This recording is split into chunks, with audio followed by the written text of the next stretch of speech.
अक्षि तर्पण यानी कि नेत्र तर्पण को अब आप घर पे खुद से भी कर सकते हैं, लेकिन इसमें कुछ प्रिकॉशंस रखनी होती हैं और कुछ मेथड फॉलो करना होता है। तो नेत्र तर्पण को करने के लिए सबसे पहले आपको जो सामान चाहिए उसका मैं आपको लिस्ट बता देता हूँ। आपको चाहिए उड़द की दाल का आटा, एक इस तरह का आपको ये गॉगल्स चाहिए, जो सेफ्टी गॉगल्स होते हैं जो आपको मार्केट में या अमेज़ॉन से इजीली मिल जाएंगे, और इसका लिंक भी मैंने डिस्क्रिप्शन में दे दिया है। फिर यहाँ पे एक कांच लगा हुआ होता है या प्लास्टिक का एक कवर होता है, उसको तोड़ के निकाल लेना और इसको अपनी आँखों पे लगाएंगे तो आपको एक सपोर्ट मिल जाएगा। उसके अंदर आप आटे को गूंथ के और पूरे में लेयर बना देंगे जैसा मैंने वीडियो में बताया है। और उसके साथ आपको लेना है ये स्पेशल घी। देखो, घी आप कोई सा भी नहीं ले सकते, हर घी काम नहीं करता है। आपको भैंस का घी नहीं चाहिए, बकरी का घी नहीं चाहिए, आपको देसी गाय का घी चाहिए। देसी गाय का घी मिल जाए तो बेस्ट है, नहीं तो आप त्रिफला घी और नहीं तो आप महात्रिफला घी भी ले सकते हैं। तो इस घी का जो मैंने यूज़ किया है ये A2 घी, उसका लिंक भी मैंने आपको डिस्क्रिप्शन में दे दिया है, तो आप वहाँ से दोनों चीज़ परचेज कर सकते हैं। अब मैं बताता हूँ आपको ये करना कैसे है। सबसे पहले तो इस पात्र को यानी कि इस यंत्र को अपने आँखों पे लगा लेंगे और उड़द की दाल के आटे से अपने आँखों के आसपास पूरा बाउंड्री बना लेंगे। देखो, इसको बिना पात्र के भी कर सकते हैं और पात्र के साथ भी कर सकते हैं। बिना पात्र के होता ये है कि आटा बहुत ज़्यादा वेस्ट हो जाता है, बहुत ज़्यादा वेस्टेज होगी तो आपको खुद को भी अच्छा नहीं लगेगा। तो इसलिए सबसे बेस्ट है आप इस तरह का एक पात्र ले आएँ, आँखों पे लगाएं और जहाँ पे भी आपको लगे कि स्पेस खुला हुआ है बस वहाँ पे आपको आटे की एक बाउंड्री बना लेनी है। इंटरलॉक कर देना है, आउटर लॉक कर देना है, जिससे आप जब घी को डालेंगे तो वो बाहर की तरफ फैले नहीं, बस इतना आप ध्यान रखेंगे। अब देखो, करने का सही प्रोसीजर क्या है। जब आप आटे को गूंथेंगे तो आटे को उतना ही गूंथना है जैसे आप घर में खाना बनाने के लिए या रोटी बनाने के लिए आटे को गूंथते हैं, उतना ही टाइट आपको ये गूंथना है। उससे आपको इसके लिए रिंग्स बनानी है, लंबी लंबी जैसे वीडियो में मैंने बताई हैं वैसे आपको रिंग्स बना लेनी है। और इसको लगाने के बाद आप रिंग से पूरा कवर कर देंगे, इंटरलॉक कर लेंगे, आउटर लॉक कर देंगे, जिससे कि कहीं से भी घी फैले नहीं। अब एक बर्तन में आपको ये घी गरम करना है। देखो, घी बहुत ज़्यादा गरम नहीं करना होता है क्योंकि आंखों पे कभी भी गरम चीज़ नहीं डाली जाती है, इस बात का विशेष ध्यान रखना। लेकिन यहाँ पे इस केस में हम जो घी डाल रहे हैं वो अब सर्दियों का मौसम है तो इस तरह से ये जमा हुआ नहीं होना चाहिए, ये मेल्ट होना चाहिए। और इसीलिए हम क्या करेंगे, इसको थोड़ा सा मेल्ट कर लेंगे, पिघला लेंगे और उसको डबल हीटिंग से करेंगे, डायरेक्ट हीटिंग से नहीं करेंगे। इसका मतलब आप जो बर्नर जलाएंगे उसके पास जो भगोनी रखेंगे उसमें सबसे पहले आपको पानी बॉईल करना है। पानी के अंदर आप एक कटोरी रख देना और थोड़ा सा उसमें घी डाल देना। 2 चम्मच भर के घी डालोगे तो वो इनफ होता है।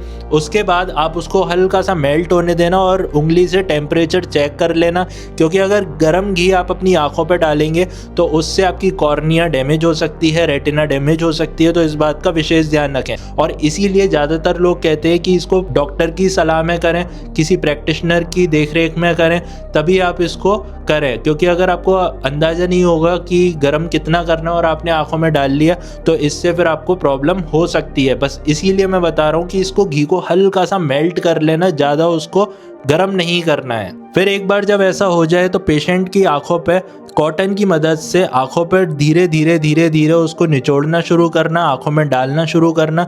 अब वो जब आंखें पूरी डूब जाए तो चेक कर लेना कि कहीं से वो लीक तो नहीं हो रहा। अगर लीक हो रहा हो तो उड़द की दाल के आटे से थोड़ा सा और लगा के उसको पूरा लॉक कर लेना। जब आप आंखों को पूरा भिगो लें, इसमें पूरा डुबो लें, मीन्स कि आपकी आंखों के सामने एक घी की लेयर बन जाए, तो उसके बाद आंखों को ब्लिंक करना है, खोलना बंद करना, खोलना बंद करना, तभी वो घी आपकी आंखों के थ्रू अंदर जाएगा। लेकिन इसमें एक केस याद रखना, जिन लोगों को ग्लूकोमा जैसी परेशानी है उनको ये अवॉइड करना है, क्योंकि ग्लूकोमा में क्या होता है कि आंखों की जो नर्व्स होती हैं वो डैमेज हो जाती हैं या बहुत कमज़ोर हो जाती हैं।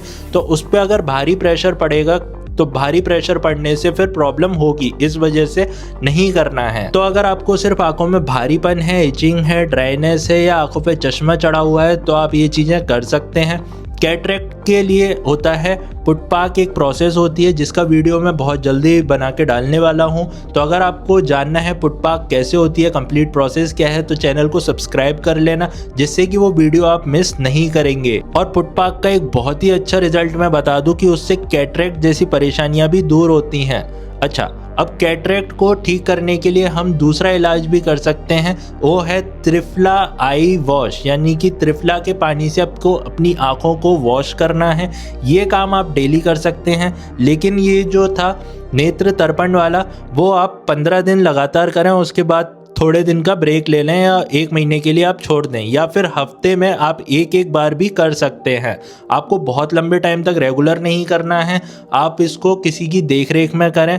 अगर आपको लगता है कि आपकी आंखें ठीक है, उसमें बहुत ज़्यादा कोई प्रॉब्लम नहीं है, तब आप फिर इसको इस तरह से कर सकते हैं। दूसरा उपाय जो मैंने बताया था त्रिफला आई वॉश, तो उसमें आपको आई वॉश कप लेने हैं जो आपको आयुर्वेदिक सेंटर से मिल जाएंगे, नहीं तो लिंक मैंने डिस्क्रिप्शन में दे दी है, आप उनको परचेज कर सकते हैं। दूसरी बात ये कि जो त्रिफला आई वॉश है तो उसमें आपको त्रिफला के पानी को रात भर भिगोना है। कितना भिगोना है, तो 1 गिलास पानी में 1 चम्मच त्रिफला, या फिर आप आधा गिलास पानी में आधा चम्मच त्रिफला भिगो के रख देना, रात भर वो भीगा रहेगा। सुबह उस पानी को छान लेना, 2 बार छान लेना जिससे वो पार्टिकल सारे हट जाएंगे, और फिर उस पानी को उस त्रिफला आई वॉश कप में डाल लेना, और डाल के फिर अपनी आँखों पे लगा के आँखों को ब्लिंक करना है, जल्दी जल्दी खोलना और बंद करना है। थोड़ा सा ऐसे गए पीछे लिया सिर को और आँखों में उस पानी को जाने दिया, फिर वापस से आगे कर लिया, हटा लिया, फिर लगाया, फिर पीछे किया, फिर आगे किया, फिर हटा लिया। तो इस तरह से आप लगभग 5 मिनट तक डेली करेंगे। आपको शुरू में पहले दूसरे दिन हो सकता है इचिंग हो, बट उसके बाद फिर आपको कोई परेशानी नहीं होगी। तो इस बात का भी आप ध्यान रखें कि आपको ये रेगुलर करना है। आपको इससे इचिंग, ड्राइनेस, भारीपन और आंखों पे चश्मा होगा तो वो सब ठीक हो जाएगा। इसमें आखिरी प्रोसेस है वो है त्राटक। तो त्राटक करने के लिए आपको एक कैंडल लेनी है, और कैंडल को आप 1 मीटर की दूरी पर रख देंगे। अपनी आई लेवल पे रखना है, ना नीचे रखना है ना ऊपर रखना है, आई लेवल पे रखना है। और लगातार उस कैंडल को आप अंधेरे कमरे में बैठ के और देखते रहेंगे। कमरे में अंधेरा इसलिए करना है जिससे आपका डिस्ट्रैक्शन ना हो, इधर उधर ध्यान ना जाए। आप उस फ्लेम को देखते रहेंगे, जो लौ जल रही है उसको देखते रहेंगे, लगातार देखते रहेंगे। थोड़ी देर देखने से आपकी आंखों में पानी आने लग जाएगा, यानी कि आंसू आने लग जाएंगे। उस आंसू को आप निकलने दीजिए, इससे आपकी आंखें बढ़िया हो जाएंगी, ऑप्टिक नर्व स्ट्रांग हो जाएगी, टीयर ग्लैंड्स अच्छे हो जाएंगे।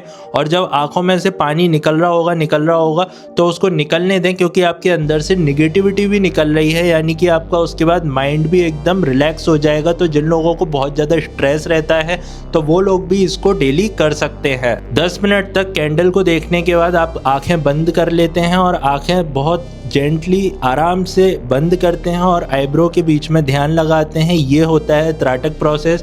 शुरू में आपको अगर लगे कि कैंडल को देखने में इरिटेशन हो रही है, प्रॉब्लम हो रही है, तो अपनी वॉल पे कोई एक डॉट बना लो और दूर बैठ के उसको कंटिन्यूअसली देखते रहो। उस पर अपनी आँखों को झपकाना नहीं है, पलकों को झपकाना नहीं है, बस उसको लगातार देखते रहो। तो ये 3 चीज़ करोगे तो आपकी आँखों में भारीपन, ड्राइनेस, इचिंग तो दूर हो ही जाएगी, साथ में आपका चश्मा भी उतरने लग जाएगा। अगर आपको ये वीडियो पसंद आई तो बस कमेंट में यस लिख देना, और अगर आपको कोई भी इन्फॉर्मेशन चाहिए तो उस इन्फॉर्मेशन के बारे में कमेंट सेक्शन में लिख देना।